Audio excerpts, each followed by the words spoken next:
Welcome to LEGO House. We're super excited to have you here today. This is a really important day for us, and it's a great place for us to talk about our new brand campaign, because it's all about two things that are really important to us: creativity and play.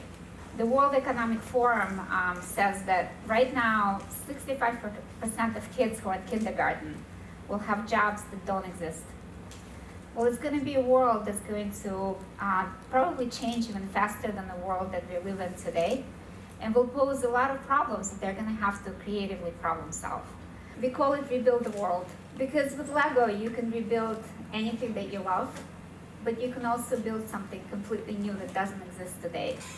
This is the start of something that we're also going to do in many other places around the world, where we're going to get kids engaged with the idea of being able to rebuild the world.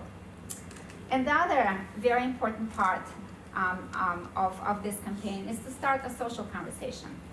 When I was making something different and I showed my parents, they were astonished, and this was actually the greatest thing I have ever done, because it not only showed what you can do with LEGO. My goal building prosthetics was only using one set of LEGO, and that's what I did till the last model. But now I'm thinking to build something with 2, maybe 3, 5 different sets in order to make like the greatest prosthetic ever. I still kind of think I'm a kid when I'm designing, because I love playing with objects and installations and buildings. So LEGO is again really powerful because it has so many colours, and colour for me is about memory. So using those kind of LEGO, colours and objects, I can reimagine my memory as a child into an adult. So that's quite powerful with LEGO and the colours they have. So. Somebody like David, who is so inspiring and brilliant, just saw this helicopter, saw all of these bits and pieces, and decided, I'm going to use this to sort of help his life and improve some of the problems that he's been having.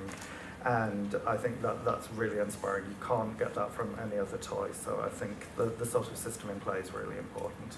I think the fact that it is a system in play, and those bricks that were made 60 years ago that parents may have in their attics fit together perfectly with bricks that are made today for kids, and it's sort of a cross-generational sort of activity that so many parents and grandparents have enjoyed and want to pass that on to kids. And I think what we've tried to do as well is sort of evolve with time, make sure that we're really current and relevant, so we can really introduce new sort of sets and building opportunities and experiences for kids that really sort of hit on their passions of today.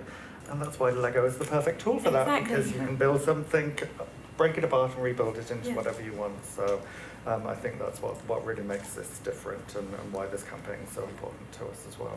Call it literally playing an instrument. DJ, you're playing records, so there's obviously a lot of play, and what you're saying is the art, the creation, or the end product.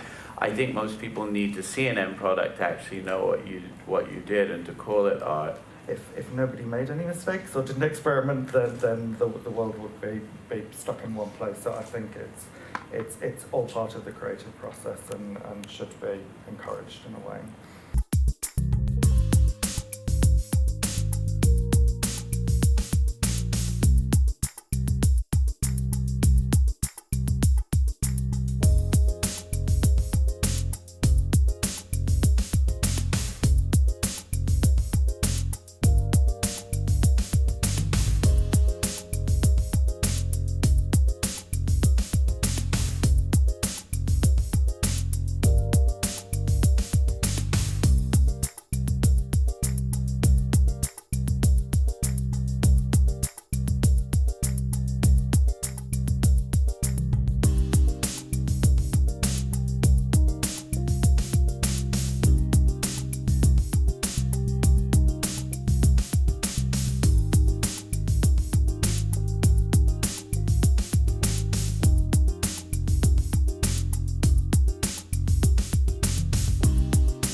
I am Auréliene, I come from France. I'm soon 35 years old and I study industrial design back in France for 5 years.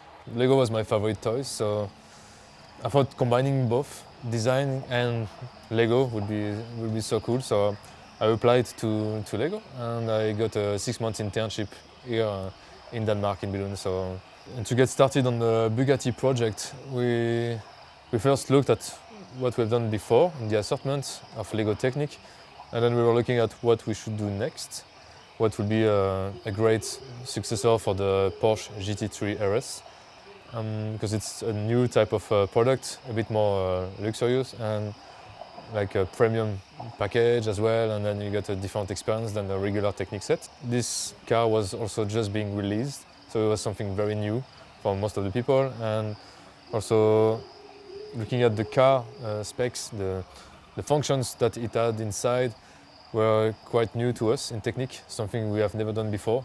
So we really push our creativity and skills. So we had to do this car, the Bugatti Chiron, that was challenging in the shapes, so something very unique and very new to us, to do something more organic in the shapes, a lot more detail, something also that we tried to push, because we thought for that car we should push the authenticity to the maximum on the inside, the functions that we have never done before. So we have developed 5 new parts. Only on the exterior you can see this is the rim and the disc brake that are only for the outside, and 3 elements that are used for the gearbox.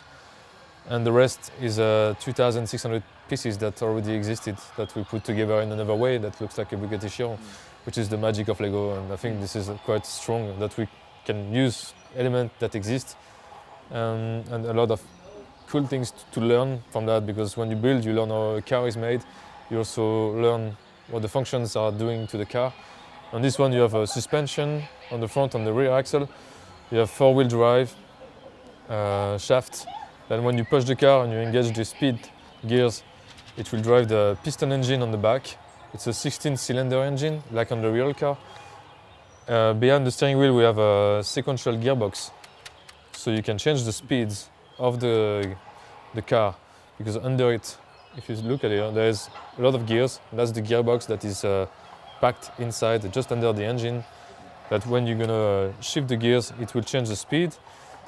It's a lot of parts, but we have awesome instruction books.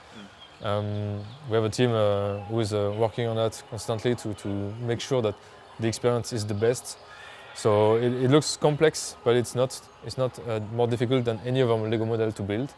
So I was super happy that when I've managed to put all the functions inside, because it looks big, but it's not. When you consider all the functions you have to pack inside, and we really want to put them all.